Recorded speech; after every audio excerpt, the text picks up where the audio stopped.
Welcome to a new video. We will watch Kira versus Aatrox. Today we watch Zeus. He played Grass of Undying, that's like normal rune against like this set of matchups. Me personally, I don't like to run Conquer on Kira, as you can just push the waves. So it's way better. And you have to win as Kira on the early levels. If you don't win early levels, then it's obviously not the best. You have to win early levels because on level 5, 7, 8, 9, where even like Aatrox gets his some Q points and like straight to Dirk, it gets really high. 5, 7, and 9, like the major points where this matchup is like it's getting Aatrox sided. So what you want to do on Shira is like earlier you want to get a slow push. On slow push you want to harass. On harass you want to create windows. On windows you want to create even more harass. You want to punish every minion that you can see here. So here have to says with you, and that's just how you play the match.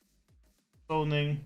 So slow push this one. What you can do is like playing more ref like he did on the second one, playing the second one a little bit faster, pushing 2 waves in. But I guess he did a mistake there. You could even stack 3 waves or push 2 waves and just punish him as much as possible. Would be better because he's weak siding. His jungler currently pathing towards spot side.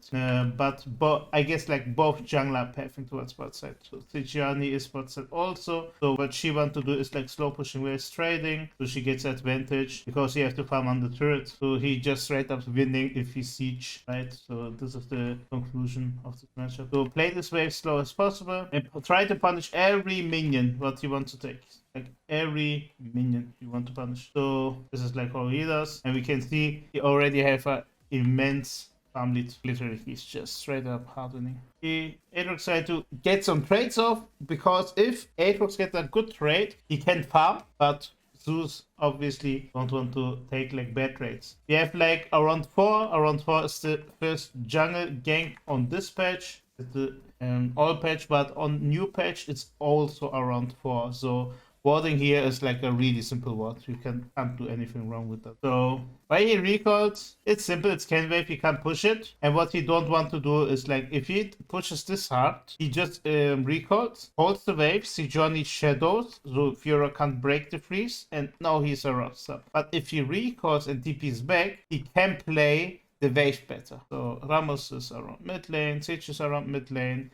So top lane is again even. Now he getting a little bit strong-sided from Ramos. So if you're getting strong-sided, if he's like pathing towards top side, as much as possible with him. Okay, now it starts winning for Fiora. Matchup is now over. At this point, you can't win anymore as Aatrox, because now what he can do is like slow pushing even more, holding Aatrox on lane. Sage needs to help top lane, but if Sage doesn't help top lane, it's just over for Aatrox. Really hard over. So he has to play slow as possible, but he does correctly. Play like perfectly CS the minions. Correct? That's correct. Okay. He does good stuff. And he just like tries to like face check and clears the wards. That's good. Now what is the best thing what Fiora can do? Obviously Fiora can do hold the pressure. So the meaning of pressure up is really easy. Slow push, punish. Sejuani needs to comp top lane, but she can't top lane right now because Aatrox is kinda low here. And she still have flash. So what you can do is like you can create your flash to pressure. This means you just slow push until Sejuani is ganking once, then you can flash away and he bleeds just out. Okay, so flashing doesn't always mean like it's bad. Okay, you can create your flash to maintain your pressure. That's like one of the best things you can do here. So that's one of the biggest points he's doing right now. Getting some minions done. Sejuani is like going mid lane, or it's fine. For my taste, he auto-attacking a little bit too much. He should play one more wave here. So he should like really perfect CS. This kind of auto-attacks was too much. He should play it one little bit slower. This wave, he can do whatever he wants. Like maintaining this zone is like called the pressure zone, right? So you pressure the enemy top laner really hard because the mains are like a little bit stucky. And you pressure the enemy Sejuani really hard. If she doesn't gank, he lose farm. If she ganks, she lose against Ramos' race. Now he just trades, he don't need to kill it. He just needs to trade because now he's losing everything and Ramos can just like get the kill. I personally, I don't like the dive. And now Oh, okay, she took a little bit too much. She should have get the forecasters. We can skip a little bit forward. He is back. Now the thing is, like, the wave is coming slowly to him. Options what he can do: 1, freezing; 2, slow pushing. Okay. What I personally would do is, instead of like freezing, I would slow push the wave and just straight again. Because slow pushing denies a lot of stuff. Yeah? He just is a little bit scared because now one of the spikes begins. It's like serrated dirt plus level 7, but he's really ahead in this matchup, so he just needs to clear the wave. Put it into tower is better, because I don't want to have a freeze here. I just want to have a slow push. It's way better have a slow push instead of a freeze. And because if you freeze, it's like around here. Okay, so around here. If you slow push, you see the next wave is already coming, and you always have the option, after you kill enemy, you can still slow push the wave and deny the wall wave, right? But if you freeze, you have always to trim the wave, so he gets some minions, because you have to trim it, because your attention is on trimming, and you don't have to you can't concentrate on the trading part, right?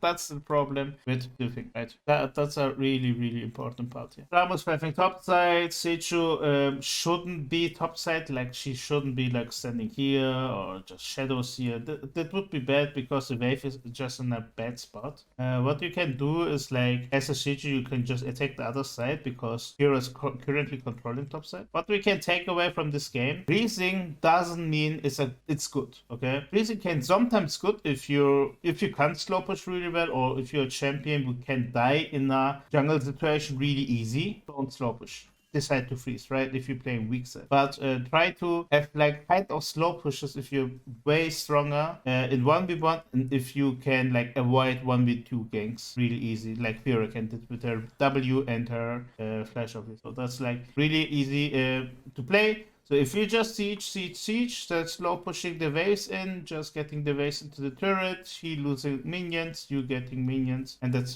just hard winning. The next play, what can happen is like diving top lane into hero top lane can be a really good play. So hard pushing this one, diving this one, hero top lane, getting the tower, recalling, attacking bot lane, right? You can do ever what you want, like differently. So this is like one of the best plays you can do. Diving top lane into hero top lane, and this just happens. He should instant ulti after Mark, yes. Boom. He should die, yes, and just get the turret completely.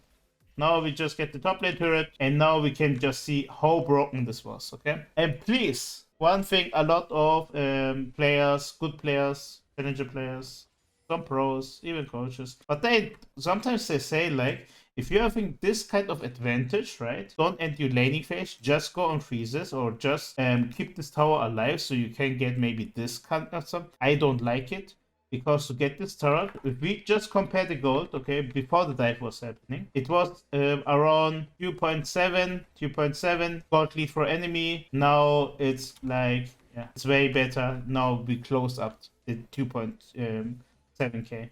Now it's just 1k. So we make just a top lane around 2k on just one play, okay? If we now get this gold advantage on the map, so like attacking bot side, okay, pushing bot side, like it's 11 minutes. So easy, right? It's just easy. Perfect. That's that was the video. If you like it, just write which gameplay I should analyze for you. Thanks for watching. Don't forget to leave a subscribe for more analyze videos.